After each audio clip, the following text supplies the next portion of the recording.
प्रबोधनकार ठाकरे यांचे दोन नातू म्हणजे राज ठाकरे आणि उद्धव ठाकरे यांच्यात एका विषयावरून काहीशी एक वाक्यता दिसून आली।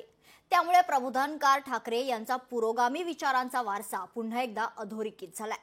कर्मकांडाला विरोध असणारे खरं तर प्रबोधनकार ठाकरे यांच्यातील या पुरोगामी विचारांमुळे राजकीय दृष्ट्या दूर गेलेले हे दोन भाऊ पुन्हा जवळ येतात का, अशा चर्चा आता सुरू झाल्यात। पाहूयात यावरच लोकशाहीचा हा स्पेशल रिपोर्ट।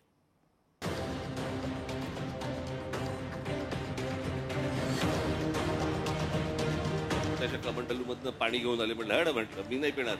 श्रद्धा अंधश्रद्धेतनं बाहेर या जरा सगळ्यातनं। की मोहन भागवत गेले रे गेले की आपण त्यांच्या पाठोपाठ जाऊन ते मारतील तिथे डुबकी मारायची, पण तेच नाही गेले तर मी कसं जाणार? मी नाही गेलो तुम्ही कसे जाणार?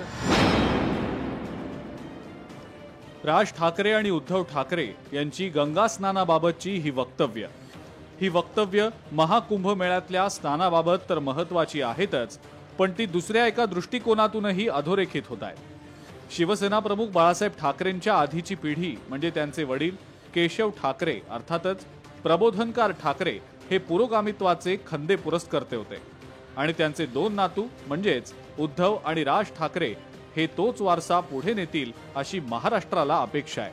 आणि त्यालाच अनुसरून दोन्ही भावांमध्ये एका विषयावरून एक वाक्यता पाहायला मिळाली आणि तो विषय म्हणजे महाकुंभमेळ्यातील गंगा स्नान। ते आमच्या बाळा नांदगावकर इथे त्या ह्याच्यातनं घेऊन आले, काय ते छोट्याशा कमंडलूमधनं पाणी घेऊन आले म्हटलं मी नाही पिणार। मी त्या सोशल मीडियावरती बघतोय माणसं तिथे आलेल्या बाया बिया हसतायत आणि बाळा नांदगावकर साहेब गंगेचं पाणी कोण पिईल ते पाणी? उद्धव ठाकरे गेले नाहीत। अरे मी ठरवलं होतं, कारण काय बाकीचं सगळं ठीक आहे, पण आम्ही मोहनराव भागवतांचे फॉलोअर आहोत आणि आपण ठरवलं होतं की नाही? मी तुम्हाला सांगितलं होतं की नाही की मोहन भागवत गेले रे गेले की आपण त्यांच्या पाठोपाठ जाऊन ते मारतील तिथे डुबकी मारायची, पण तेच नाही गेले तर मी कसं जाणार? मी नाही गेलो तुम्ही कसे जाणार? असं म्हणत दोन्ही भावांनी या महाकुंभमेळ्यातल्या गंगा स्नानाची एक प्रकारे खिल्ली उडवली आहे आणि राजकीय विरोध सुद्धा अंगावर घेतलाय। राज ठाकरेंनी एक विधान केलेलं आहे गंगा आणि गंगा नदी। राज ठाकरेंनी एक विधान केलेलं आहे गंगा आणि गंगा नदी। उद्धव ठाकरेंशी जवळीक वाढल्यामुळेच राज ठाकरेंना सुद्धा हिंदू विरोधाची लागण झालेली दिसतेय। हिंदू धर्मियांना अत्यंत पवित्र असलेल्या गंगा जलाची राज ठाकरेंनी ज्या पद्धतीने सार्वजनिकरित्या खिल्ली उडवली, त्यातून समस्त हिंदू धर्मियांचा अपमान झालेला आहे। भाजपचे आमदार राम कदम यांनी राज ठाकरेंच्या वक्तव्यावर नाराजी व्यक्त केली आहे, तर श्रीकांत शिंदे यांनी सुद्धा हा आस्थेचा विषय असून त्याबाबत जपून बोलावं असा सल्ला दिलाय। नद्या स्वच्छ झाल्या पाहिजेत हा एक भाग, पण संगमाचं पवित्र स्नान हा पूर्णपणे श्रद्धेचा भाग आहे। तर त्याच्यामुळे याच्यावर आरोप प्रत्यारोप करण्यापूर्वी त्या सनातन हिंदू धर्माची त्यावर श्रद्धा आहे, त्या श्रद्धेचा सन्मान सगळ्यांनीच केला पाहिजे। कोणाच्या आस्थेला ठेस पोचेल किंवा त्रास होईल असे वक्तव्य जे आहे ते लोकांनी केले नाही पाहिजे, याची खबरदारी घेतली पाहिजे।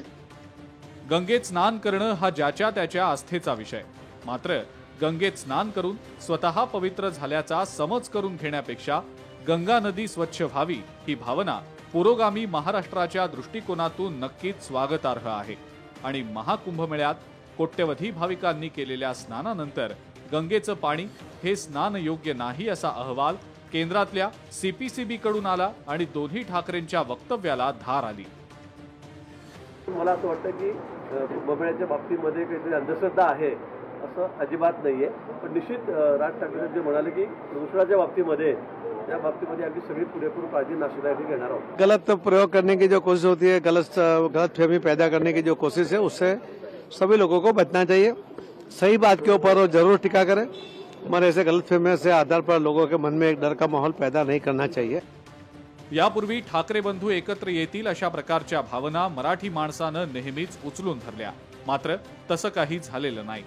उलट हे दोन्ही बंधू वेळ मिळेल तेव्हा एकमेकांवर टीकेचे आसूड ओढत असतात। असं असलं तरी गंगा स्नानाबाबत मात्र राज ठाकरे आणि उद्धव ठाकरे या दोन्ही भावांचा काहीसा एकच सूर पाहायला मिळालाय। भूषण शिंदेसह ब्युरो रिपोर्ट, लोकशाही मराठी, मुंबई. लोकशाही मराठी, ऐका, पहा, जागरूक रहा.